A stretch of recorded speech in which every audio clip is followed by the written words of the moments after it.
میں وہ زبان کہاں سے لاؤں، یا میں الفاظ کیسے بیان کروں، اور نہ ہی میں وہ انداز لا سکتا ہوں کہ کما حقہ امام علی مقام، امام تشنقام، امام حسین علیہ السلام کے مراتب کو بیان کر سکوں، مگر آپ کے نام کا ذکر فقط اس وجہ سے کر رہا ہوں کہ بس قیامت کے دن آپ کے غلاموں میں شامل ہو جاؤں، بس بات یہ ہے۔ کیوں آپ کے غلاموں میں؟ امام حسین کے غلاموں میں؟ جی ہاں۔ کیوں؟ کیونکہ میرے محترم دوستوں اور بزرگوں، پیارے آقا صلی اللہ علیہ وسلم نے فرمایا، حضرت جابر بن عبداللہ اس بات کو روایت کرتے ہیں کہ پیارے آقا صلی اللہ علیہ وسلم نے فرمایا، اے جابر، جسے یہ پسند ہو کہ وہ جنتی نوجوانوں کے سردار کو دیکھے، وہ حسین ابن علی کو دیکھے۔ دو چیزیں ہیں نا، ایک سردار ہوتا ہے، دوسرا غلام ہوتا ہے۔ تو سردار جنت کے تو امام حسن امام حسین ہیں، تو باقی ہم سب کیا ان کے غلام ہیں۔ میرے محترم دوست اور بزرگوں، خطبے میں نے آیت کریمہ تلاوت کرنے کا شرف حاصل کیا، قد جاءکم نور، تحقیق اللہ کی طرف سے نور آیا۔ اس نور سے مراد علماء کرام نور محمدی صلی اللہ علیہ وسلم لیتے ہیں کہ پیارے آقا صلی اللہ علیہ وسلم نور ہے۔ اور نور کیا، دنیاوی طور پر اگر دیکھیں، نور خود بھی چمکتا ہے اور دوسروں کو بھی چمکاتا ہے۔ چاند کو دیکھ لیں، چاند میں چاندنی ہے مگر پھر آسمان کو بھی چمکاتا ہے۔ سورج میں روشنی ہے، وہ خود بھی روشن ہے، زمین کی طرف بھی روشنی دیتا ہے۔ ستارے ٹمٹماتے ہیں، وہ اپنی حساب سے پھر وہ روشنی دیتے ہیں۔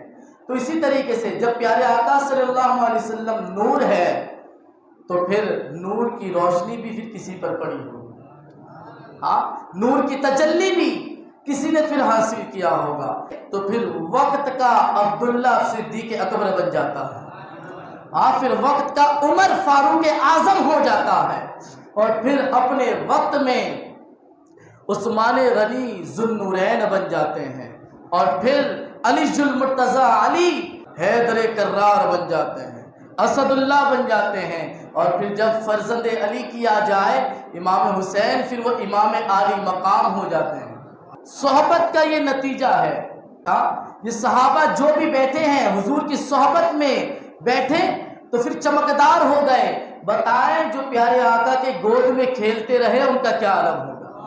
ہاں، کبھی شان و مبارک میں حضور جو ہے ان کو سوار فرمائے، پھر ان کے علم کا عالم کیا ہوگا، ان کے مرتبے کا عالم کیا ہوگا۔ آج جو میرا عنوان ہے امام حسین کی فضیلت، انشاءاللہ حضرات کرام صحابہ کرام علیہم رضوان کے زبان سے انشاءاللہ ہم سنیں گے۔ ترمذی شریف کی حدیث ہے، حضرت یعلا بن مرہ رضی اللہ تعالیٰ عنہ روایت کرتے ہیں کہ پیارے آقا صلی اللہ علیہ وسلم نے فرمایا، حسین منی و انا من الحسین، میں حسین سے ہوں اور حسین مجھ سے ہے۔ مزید جو ہے مشکات شریف کی حدیث ہے، پیارے آقا صلی اللہ علیہ وسلم نے فرمایا کہ احب اللہ من احب الحسین، کہ جو حسین سے محبت کرتا ہے اللہ اس سے پیار کرتا ہے۔ میں اس ذات سے پیار کیوں نہ کروں، میں اس ذات پر کیوں نہ وار جاؤں کہ جس ذات سے محبت کرنے کا صلہ رب سے محبت کرنا ملتا ہے۔ تو میرے محترم دوست اور بزرگوں، اسی طریقے سے حضرت جابر بن عبداللہ کی روایت میں نے آپ کو سنائی، اور پھر تھوڑا سا آگے جائے تو حضرت ابو ہریرہ کیا فرماتے ہیں سنیں۔ حضرت ابو ہریرہ فرماتے ہیں کہ پیارے آقا صلی اللہ علیہ وسلم مسجد میں تشریف لائے، پھر آپ نے ندا دی، وہ چھوٹا بچہ کہاں ہے؟ اتنے میں پھر دیکھا یکایک امام حسین ننھے ننھے قدموں سے پیارے آقا صلی اللہ علیہ وسلم کے دوڑتے ہوئے آئے، اور نبی اکرم صلی اللہ علیہ وسلم کے گود مبارک میں تشریف فرما ہو گئے، اور پیارے آقا صلی اللہ علیہ وسلم نے پیشانی کا بوسہ لیا، پھر لب مبارک کا بوسہ لیا. بوسہ لینے کے بعد نبی اکرم صلی اللہ علیہ وسلم نے اپنے ہاتھوں کو دراز کیا اور فرمایا اللہم احبہ فاحبہ، اے اللہ میں اس سے محبت کرتا ہوں، اے اللہ میں حسین سے محبت کرتا ہوں، فاحبہ، مولا تو بھی حسین سے محبت کر.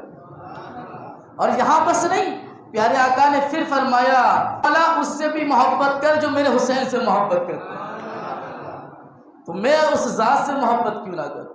پیارے آقا صلی اللہ علیہ وسلم اپنے شہزادوں کو کس طرح رکھتے تھے. حضرت ابو ہریرہ رضی اللہ تعالی عنہ سے ایک دوسری روایت بھی ہے کہ پیارے آقا صلی اللہ علیہ وسلم جب تشریف لائے تو ایک کندھے پر امام حسن، دوسرے کندھے پر امام حسین سوار ہیں، اور نبی اکرم صلی اللہ علیہ وسلم اپنے کاندھوں پر سوار کر کے دونوں شہزادوں کو لے کر آ رہے ہیں.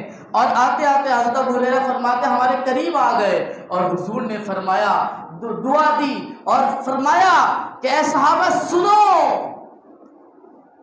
ان دونوں سے جو محبت کرے تو میں محمد بھی اس سے محبت کرتا ہوں، اور سن لو، اور جو امام حسن اور امام حسین سے بغض رکھے، دشمنی رکھے، تو گویا اس نے اللہ کے حبیب محمد مصطفیٰ صلی اللہ علیہ وسلم سے دشمنی کی.